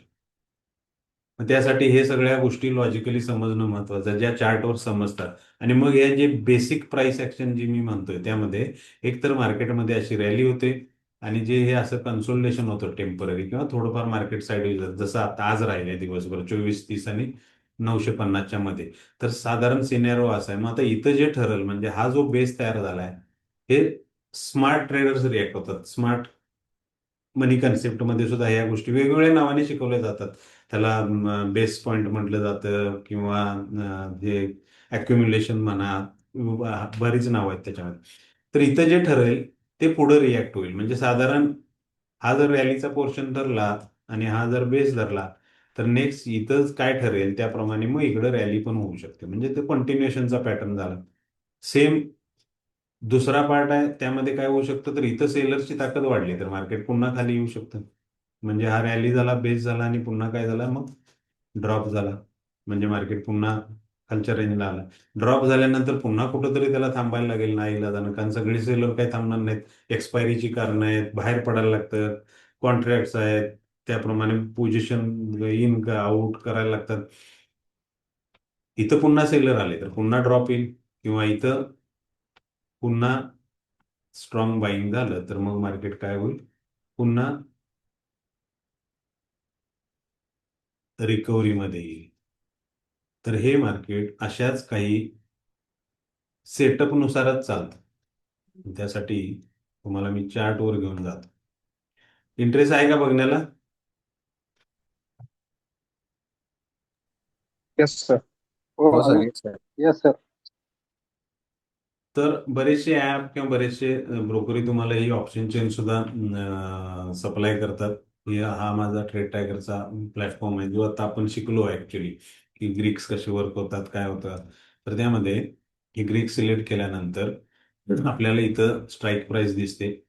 इथं डेल्टा, थिटा, गॅमा, वेगा, रो दिसतो. मग हा करंट मार्केट प्राइस आहे 24,000चा. तर ह्याचा डेल्टा व्हॅल्यू म्हणजे ग्रोथ रेट 50%च्या आसपास आहे. म्हणजे हा प्रीमियम जोपर्यंत इथं कुठं जात नाही, तेवढी प्राइस वाढत नाही, तोपर्यंत त्याचा ग्रोथ रेट वाढत नाही. आणि मग हा 50%ने, आणि मग आपण घ्यायचा आणि वाढ बघायची की मार्केट वर चाललाय, कधी वाढेल कधी वाढेल. तो इंडेक्स जेवढा वाढेल त्याच्या 50%नेच रिॲक्ट होईल. समजा मी 23,800चा किंवा इथला घेतला तर इथं 80-83% डेल्टा आहे. म्हणजे इंडेक्सच्या 80%नी हे रिॲक्ट होतील. आणि समजा मी चमत्कार करून अपेक्षेने 24,400चा स्वस्त मिळतोय म्हणून घेतला, तर इथे किती आहे, 16%चा डेल्टा आहे. मग मार्केट कितीही 100 पॉईंट वर गेलं तर हा 16 पॉईंट वर जाईल. आणि मार्केटला जर तो मोमेंटम मिळाला नाही, मार्केट जर आजच्यासारखं साईडवेज राहिलं, तर ही प्रीमियम ऑटोमॅटिकली डिडक्ट पण होतात, म्हणजे डिके पण होतात. का, तर हा थिटा व्हॅल्यू हा तर प्रत्येकाला चालूच असतो. मग इथं जी त्याची व्हॅल्यू राहिली प्रीमियमची ओटीएम मध्ये, तर ती झिरो होण्यासाठीच असेल तर मग कसं होणार मार्केटचं? पीसीआर रेशो तुम्हाला लाईव्ह असा मिळत राहतो प्रत्येक ठिकाणी, आणि म्हणजे तो एक अंदाज आपल्याला सपोर्ट घ्यायचा असेल तर. महत्वाचा आताच आपला विषय जो मी बोललो तुम्हाला, की साधारण मार्केट हे अशाच रिपीटेडली मूव्ज मध्ये राहतं, तर आपल्याला इथं दिसेल हे बघा. आता हा किती आपण टाइम फ्रेम तुम्ही जसं काम करणार आहे ना तसं तुम्हाला ठरवता येतो. हे मार्केट दिसतं तुम्हाला, हे बघा इथे बेस झाला, त्याच्या आधी गॅप अप झाला म्हणजे रॅली झाली, पुन्हा ड्रॉप झाला, पुन्हा बेस तयार झाला, पुन्हा वर आलं, पुन्हा बेस तयार झाला, पुन्हा वर आला, आणि पुन्हा हा रॅलीमध्येच गॅप होता. आता काय झालं इथं, हे बघा, पुन्हा ड्रॉप झाला, थांबला, हे बघा, हा रॅलीमध्ये होता, पुन्हा ड्रॉप झाला, पुन्हा बेस तयार झाला. मग ह्याला नावं वेगवेगळे आहेत. ते ऑर्डर ब्लॉक आहेत, फेअर व्हॅल्यू गॅप आहेत, इन्स्टिट्यूशनल ट्रेड, स्मार्ट मनी कन्सेप्ट म्हणून सुद्धा याच्यात बऱ्याच गोष्टीचे डिसिजन घेतात. मग मार्केट जर असंच चालणार आहे तर मग याच्यामध्ये काम करणं फार सोपं आहे ना. फक्त काय पाहिजेत आपल्याकडे, थोडी पेशन्स पाहिजेत, आणि ह्याला काहीतरी हालचाल होऊ द्यायला पाहिजे. आता काल मार्केट बघा या रेंजमध्ये होतं, त्याच रेंजमध्ये ट्रेड करते. आज दिवसभर त्याच्यात काही नाही झाली. काल गॅपअप झालाय, थोडा हे झाला होता. परवा दिवशी मार्केट ड्रॉपमध्ये होतं, म्हणजे रिकव्हरी मोडमध्ये आहे. आता इथून वर राहिलं तर कदाचित वर जाऊ शकतं, इथून रिजेक्ट झालं तर खाली येऊ शकतं. मग आता ही गोष्ट तुम्हाला आधीच जर कळत असेल तर ते सोपं होतं. बरं, वर जाताना याची दिशा अशी राहते, म्हणजे सिम्बॉलिक स्ट्रक्चर आहे, प्राइस ऍक्शनचाच पार्ट आहे. हे काय होतं, प्राइस एखाद्या लो वरून वाढते, पुन्हा रिट्रेसमेंट होते बुकिंगमुळे, पुन्हा खरेदी वाढते, मग पुन्हा नवीन हाय होऊ शकतो, पुन्हा विक्री येते बुकिंगची, पुन्हा खरेदी होऊ शकते. आणि हे होताना जर अशा फॉर्मॅटमध्ये मार्केट चालत असेल, म्हणजे अशा पायवाटेने, यामध्ये होणारे लो हे हायर लो व्हायला लागले, तर हे मार्केट 100% बुलिश आहे. म्हणजे ते वर जाणारच. का तर प्रत्येक जिथं जिथं दर कमी झाला तिथं तिथं बाहेरचा इंटरेस्ट वाढला, हे आपल्याला त्या प्राइसच्या ऍक्शन मध्येच दिसतं. पडणार असेल मार्केट तर अशा फॉर्मॅटमध्येच पडतं. सिम्बॉलिक काय होतं, कुठून तरी ड्रॉप येतो, पुन्हा रिट्रेसमेंट येते बुकिंगची, पुन्हा विक्री वाढते, पुन्हा विक्री वाढते, पुन्हा विक्री वाढते. ह्याला लोअर हाय फॉर्मेशन म्हणतात. हे असेल तर मार्केट 100% बेरिशच आहे. मग हे ओळखायला तुम्हाला चार्टवर सोप्या गोष्टी आहेत बऱ्याचशा, ज्या तुम्हाला चार्टवर सांगतात. ते बघा, आता या मार्केटमध्ये हा बेस होता त्याचा, किती होता, 22,200. तिथून वर आला, तिथून वर आला, तिथून वर आला, तिथून वर आला, इथं आला आणि थांबलाय. मग हे जे होतं ते सिम्बॉलिक असंच पिक्चर होतं हायर लोचं, ज्यांनी 24,200 कडे नेलं, 22,200 कडे, 2,000 पॉईंटचा ग्रोथ आहे यात. मग हे तुम्हाला इथं कळतंय त्याच्या स्ट्रक्चरवर. खाली पडताना मार्केट हे बघा, असं पडतं. आता आपण बोललो तसं लोअर आय फॉर्मेशन मध्ये, इथून रिकवर झालं, मग याचं चेंज ऑफ कॅरेक्टर कुठं झालं, कसं झालं, कशी कन्फर्मेशन घ्यायची, कसं ओळखायचं की आता ते तसंच राहील की नाही. मग याच्यात वेगवेगळे इंडिकेटर तुम्हाला वापरता येतात, जे तुम्हाला कॉन्फिडन्स देतात. हा वाढणारा मोमेंटम, कमी होणारा मोमेंटम, ह्या गोष्टी कळतात, आणि मग एक अॅक्युरेसी येते ह्या सगळ्या गोष्टींबरोबर तुम्हाला काम करण्याची.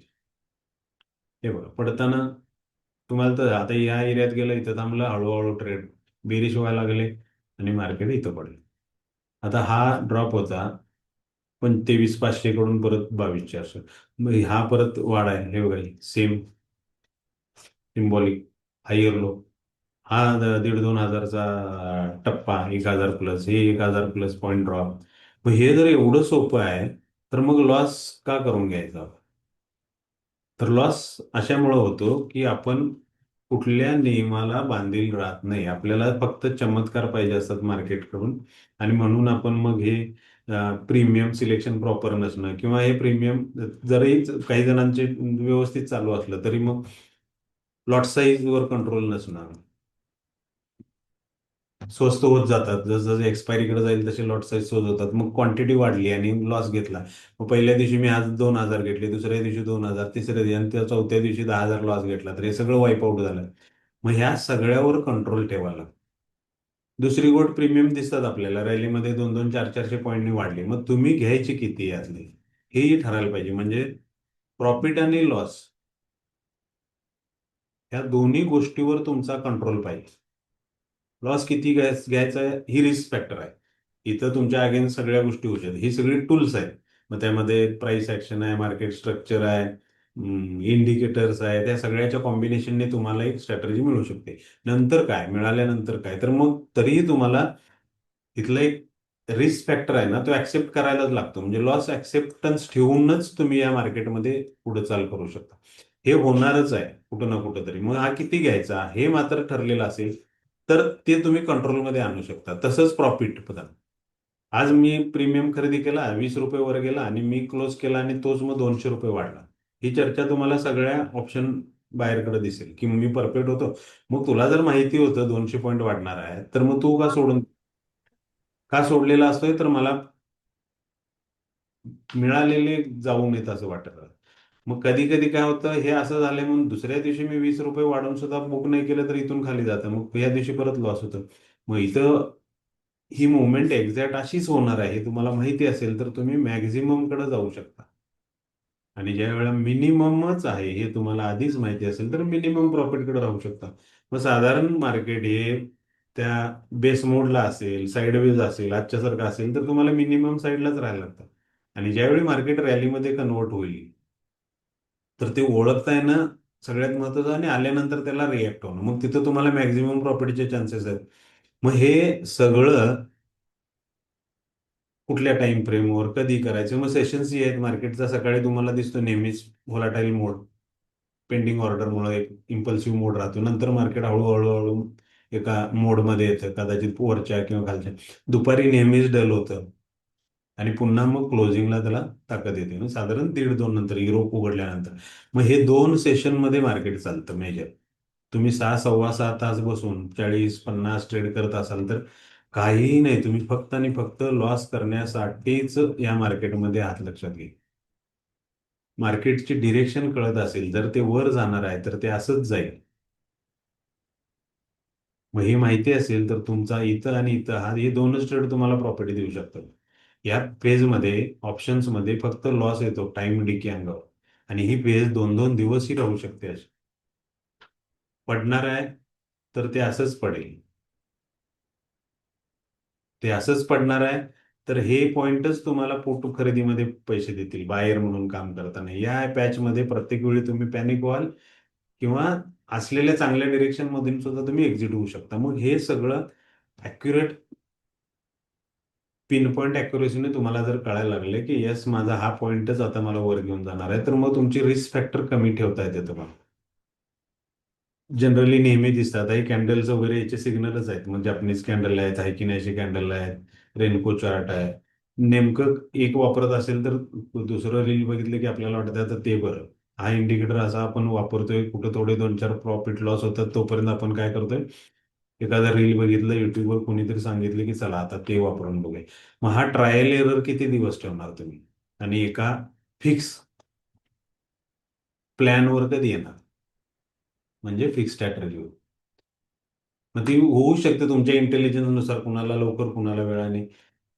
हे तुम्हाला डिरेक्टली घेऊन आलोय मी, ज्याचा वर्कशॉप राहतो आपला उद्या, सॅटरडे, संडे आणि मंडे.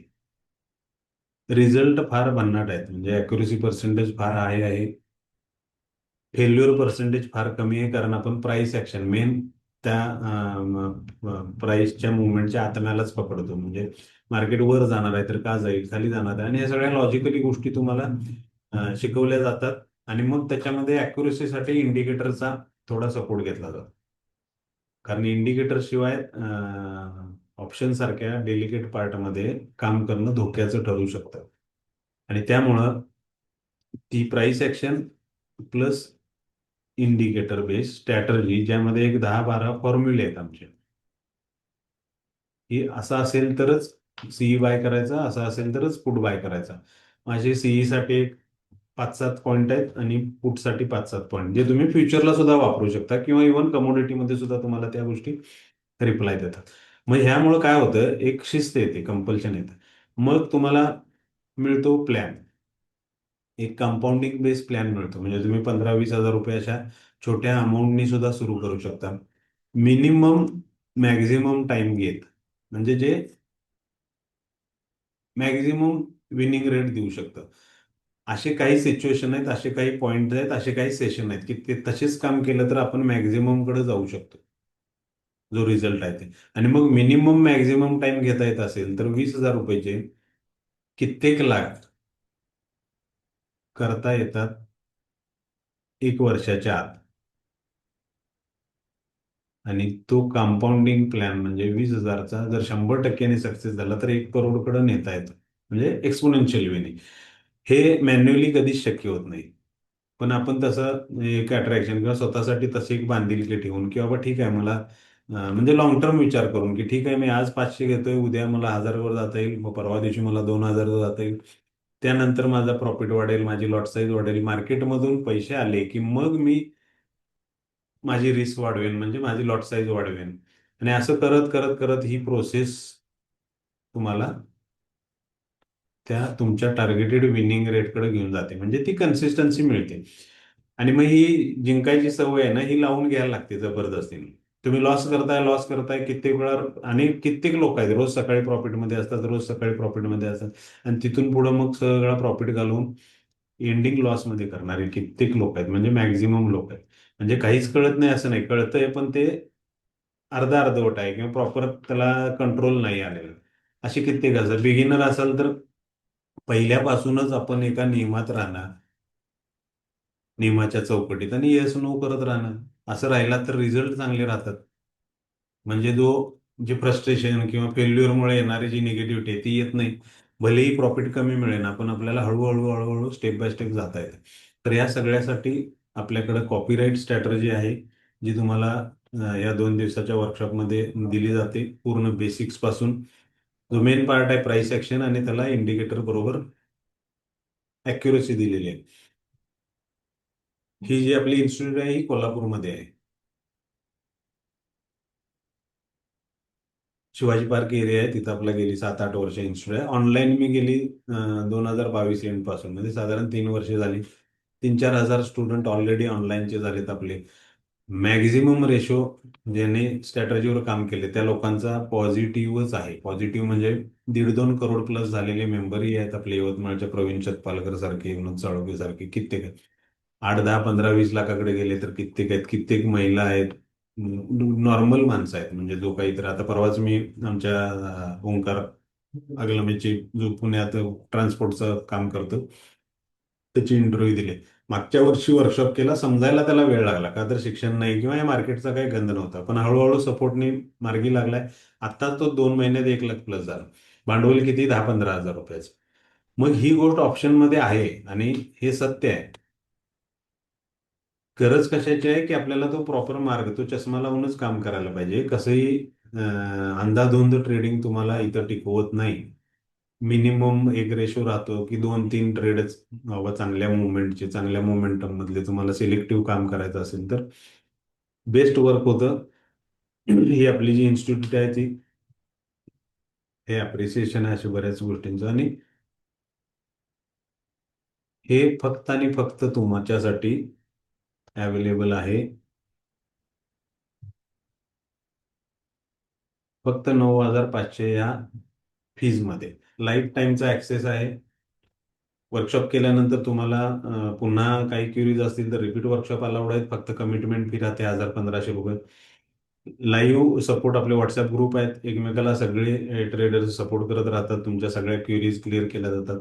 लाईव्ह मार्केटच काम करायचं असेल तर आपली एकमेव इन्स्टिट्यूट आहे जी तुम्हाला अलाउ करते कसलाही चार्ज शिवाय तुम्ही आमच्या इन्स्टिट्यूटमध्ये बसून 1.5-2 दिवस 4 दिवस आमच्याबरोबर ट्रेडच करू शकता. म्हणजे फक्त शिकणं नाही आहे, तर तो पुढचा सपोर्ट फार महत्वाचा राहतो शिकणाऱ्याला किंवा बिगिनर लेवल असेल त्यांना. आणि आपण एक्सपर्ट जरी असलो तर कुठं ना कुठं तर आपली इमोशनल इम्बॅलन्स येतो, कुठेतरी आपली बसलेली घडी विस्कळते, कुठेतरी पाय घसरणं होतं. मग त्या सगळ्यात कंट्रोल ठेवण्यासाठी या सगळ्या गोष्टींचा उपयोग होतो.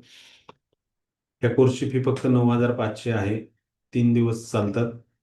थेरी सेशन शनिवार, रविवार, सोमवार संध्याकाळी 7 ते 9:30, 10. प्रत्येक सेशनमध्ये तुम्हाला सगळ्यांना पूर्ण कळलंय असं म्हणत नाही तोपर्यंत आपण पुढं जात नाही.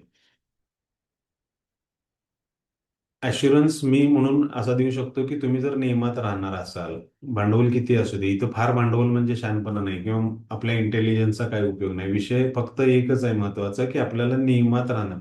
म्हणजे ते नियम आपण आपण ठरवायचे आहेत. आपण एकत्रित बसून ही स्ट्रॅटर्जी अशी आहे, ह्या असं काम करतं आणि अशा वेळेस तुम्हाला इन व्हायचं, अशा वेळेस आउट व्हायचं. हा रिस्क फॅक्टर राहील, हा रिवॉर्ड राहील. हे सगळं तुमचं जर प्लॅन असेल तर फक्त आणि फक्त तुम्हाला ते समजून घेऊन रिॲक्ट होत राहायचं आहे. विनिंग रेट 90-95% जास्त आहे.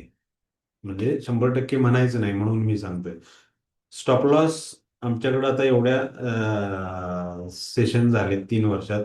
स्टॉप लॉस ऑर्डर लावण्या इतपत भीती राहत नाही तुम्हाला. म्हणजे त्याची गरज राहत नाही, कारण आपण मोमेंटमवर काम करतो. जिथं कुठं इन होणार आहे तिथून मार्केट तुमच्या बाजूलाच कंटिन्यू होतं. प्लॅन कसा पाहिजे, कसे कमवायचे आहेत, त्यातून कुठं मध्ये आधी घोळ झाला, लॉसेस झाले तर त्याची रिकव्हरी कशी करायची, काय करायची, या सगळ्या गोष्टीबद्दल तुम्हाला मार्गदर्शन होतं. स्ट्रॅटर्जी दी बेस्ट आहे. हे पेमेंट डिटेल तुम्हाला ग्रुपवर पण पाठवण्यात येतील. ज्यांना कुणाला ऍक्सेस घ्यायचा आहे किंवा एनरोल करायचं आहे तर उद्या संध्याकाळी 5 वाजेपर्यंत निवांत डिसिजन घ्या. तुमच्या लाईफला एक डिसिप्लिन ट्रेडरचं स्वरूप द्या, जो तुम्हाला बनवेल एक कन्सिस्टंट प्रॉफिट मेकर. मग ते सुरुवातीच्या काळात आपलं भांडवल कमी आहे तर प्रॉफिट कमी असेल, काही काही फरक पडत नाही. कंपाऊंडिंगनी ते पैसे लाखाच्या पट्टीत वाढतात 2-4-6 महिन्यात. आणि त्याचा अनुभव तुम्हाला आपल्याकडे आल्यानंतर येईल. तर हे सगळं माझ्या बाबतीत होतं. आपलं एक 150-200 टेस्टिमोनियल असलेले युट्यूब चॅनल होता. इथे युट्यूबच्या नवीन पॉलिसीमुळे बंद करायला लागलं. नवीन चॅनल मी सुरू केलंय ट्रेड लाईन्स म्हणून. थोडे कन्सेप्ट चेंज केलेत आणि त्याच्यामध्ये आम्ही मग ते पैसे मिळवले आणि मिळवले, तर हे सगळं आता ते नाईलाजानं बंद केले, कारण त्याचे फ्रॉड सुद्धा होऊ शकतात. मोटिवेशनल तुम्हाला त्याचे टेस्टिमोनियल्स मिळत राहतील. शिकण्याचे व्हिडिओ जसे की लिक्विडिटी आहे, ऑर्डर ब्लॉक आहेत, ते स्मार्ट मनी कन्सेप्ट काय, तर त्याचे व्हिडिओ वगैरे तयार करणं आणि ते तसेच देत राहणं असंही एक डोक्यात आहे. तर ते सबस्क्राईब करा. ज्यांना एनरोल करायचं आहे त्यांच्यासाठी उद्या संध्याकाळी 5 वाजेपर्यंत 9860977077 9500 जीपे फोनपे करा किंवा हा स्कॅन कोड आहे आमचा इन्स्टिट्यूटचा. फक्त त्याचा स्क्रीनशॉट शेअर करा, त्याच नंबरवर व्हॉट्सअप करा नावासहित. तुम्हाला उद्यापासूनची रजिस्ट्रेशन लिंक वगैरे सगळी मिळून जाईल. बाकी ते शिकवणं तुम्हाला समजण्यापर्यंत तो जॉब माझा आहे, त्याची काळजी करू नका. आता तुमच्या डोक्यातले काही शंका किंवा काही प्रश्न असतील तर बिनधास्त विचारा. आणि आभार तुमचे की आपण एक अर्धा एक तास थांबलात शांतपणाने, म्हणजे शिकायच्या हेतून थांबलात, त्याबद्दल एक सगळ्यात महत्वाचे म्हणजे तुमचे आभार.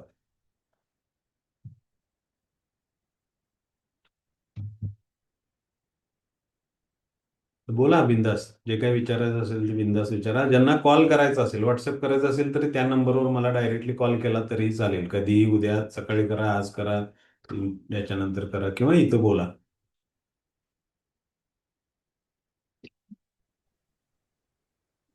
मोबाईल लॅपटॉप गरजेचा आहे. लॅपटॉप सुरुवातीच्या काळात असायलाच पाहिजे असं काही नाही. मोबाईल ॲप आमच्याकडून मिळेल, सेटअप सगळं आमच्याकडून मिळेल. सगळी सॉफ्टवेअर अपग्रेड करून तुम्हाला तयार मिळतील. जिथं कुठं असाल महाराष्ट्रात तिथं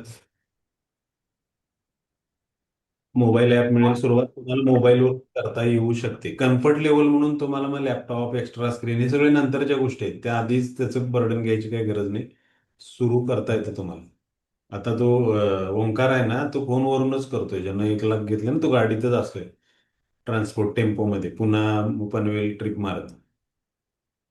मग तसं काही त्याला हे नाही, कारण अपडेटेड फोन आहेत, 5Gचे फोन आहेत, चांगले सिग्नल मिळतात, ऍप चांगली झालेत, ब्रोकरनी तुम्हाला सगळं हातात दिले टर्मिनल, तुम्ही रिॲक्ट पण पटापट होऊ शकता. तर ते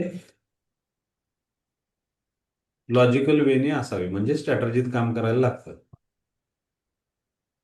ऑफलाईन वर्कशॉपही असतात संदीप पाटील सर. ते 4-5 दिवस इथं आमचे ऑफलाईन सेशन होतात. Live market training, live market practical, unlimited hours. म्हणजे तुम्ही 8 दिवस, 15 दिवस, महिनाभर आमच्याबरोबर बसूनच ट्रेड करू शकता इन्स्टिट्यूटमध्ये. तर ऑफलाईनची फीज राहते 30,000, ऑनलाईनची फी आहे फक्त 9,500. कुठं सेटअप एकदा आवाज येत नाही. स्क्रीनवरती. हा, फीज वन टाइमच राहते, लाईफ टाइम ऍक्सेस दोन्हीकडे आहे.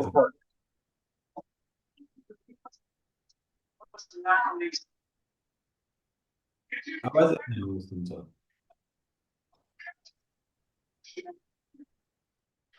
बोला. तर हा, जे तुम्ही ऍक्सेस देणार ऍप वगैरे ते कसे, म्हणजे त्याचं फ्री पुढे फ्री काही पेमेंट वगैरे आहे का? नाही नाही नाही, चार्जेबल कुठलंही नाही आहे, सगळं फ्री आहे. फी व्यतिरिक्त तुम्हाला कसलाही चार्ज नाही. आणि आपण तुमच्या ऑफिसमध्ये येणार त्यावेळी पण फ्री फ्री जे ओके ओके, ट्रेड. ती कधी कधी येऊ शकता तुम्ही, फक्त आम्ही आमच्या अवेलेबिलिटी नाही असं कधी होत नाही. येता येतं तुम्हाला कधी. ओके. फक्त इंडियन मार्केटमध्ये येईल होतं ऍक्सेस. क्रिप्टो फॉरेक्स मध्ये पण वापरू शकतो का हा, laptop, strategy? PC, Android tablet असेल तुमचा किंवा विंडोजचा टॅबलेट, सगळीकडे ते यूज करता येतं. स्ट्रॅटर्जी म्हणजे ॲटो सॉफ्टवेअर नाही, अनालिसिसचे फॉर्म्युले आहेत आपले. प्राइस ॲक्शन म्हणजे जसं कॅन्डल आहेत, ॲव्हरेज आहेत, मोमेंटमचे इंडिकेटर आहेत, डिरेक्शनल इंडिकेटर आहेत. तर हे पहिल्यांदा समजून घ्यायचं, शिकायचं, आणि मग ते त्याच्याबरोबर साच्यात बसवले की जिथं तिथं आपल्याला तसे रिझल्ट मिळतील. आणि त्याच्या गाईडलाईन किंवा क्युरीज सगळ्या तुमच्या सॉल्व्ह होत राहतात. ग्रुप मिळतात, बाकीचे सगळे जे रोजचे सक्सेसफुल ट्रेडर आहेत, गेले कित्येक महिने स्टॉप लॉस न झालेले, तेही तुमच्याबरोबर असतील. तुमच्याच ग्रुपमध्ये बोलता येतं सगळ्यांची, काय चुकतं त्या गोष्टी कळतात, त्यामुळं तो सपोर्ट राहतोय की इनडायरेक्टली चांगला. सर शिकल्यानंतर एक एक हे राहतं की आपण लाईव्ह ट्रेड घेऊ शकतो की नाही, तर मग त्यासाठी त्यापर्यंत तुम्ही. तुम्हाला लाईव्ह तेवढं तयारच केलं जातं. नेक्स्ट डे तुम्ही सोमवारी मंगळवारपासून ट्रेडिंगच चालू करू शकता. जर प्रॉपर समजलं, काळजी करण्याचं काही कारण नाही, आणि तरीही भीती वाटत असेल तर त्याचा सपोर्ट केला जातो त्यातून. आणि वाटलं की नाही मला समोर, तर इथे यायचं, बसायचं, काय त्यात एवढं. एक 5-25 ओके. ट्रेड आपोआप कॉन्फिडन्स येतो. ओके.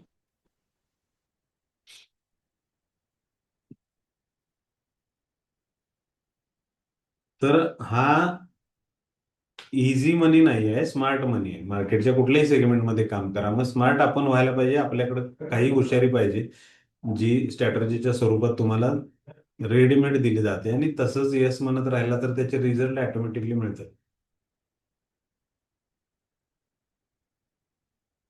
बोला.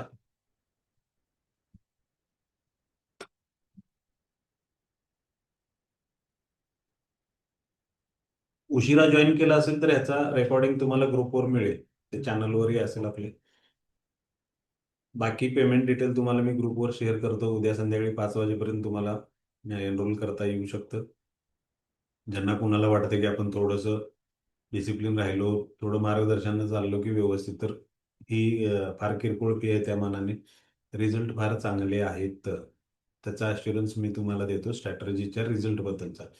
बाकी विषय राहतो तुम्हाला समजण्याचा, तुम्ही समजून घेण्याचा, आणि त्याच्यावर इम्प्लिमेंट करायचं, तर ती प्रोसेस होऊन जाते आपल्यावर आल्यानं. तुम्हाला वैयक्तिक काही विचारायचं असेल, बोलायचं असेल, तर तोच माझा नंबरही आहे. सेम नंबरला कॉल करा, व्हॉट्सअप करा. तुम्हाला याशिवाय काही डिटेल पाहिजे असतील तर.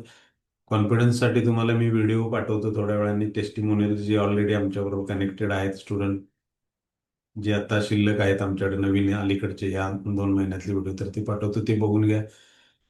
त्यातूनही काही तुम्हाला शंका असेल तर डिरेक्टली फोन लावा, माझ्याशी बोला, काही प्रॉब्लेम नाही.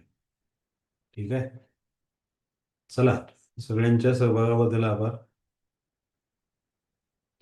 Thank you sir, thank you Sunil. Thank you. Good night.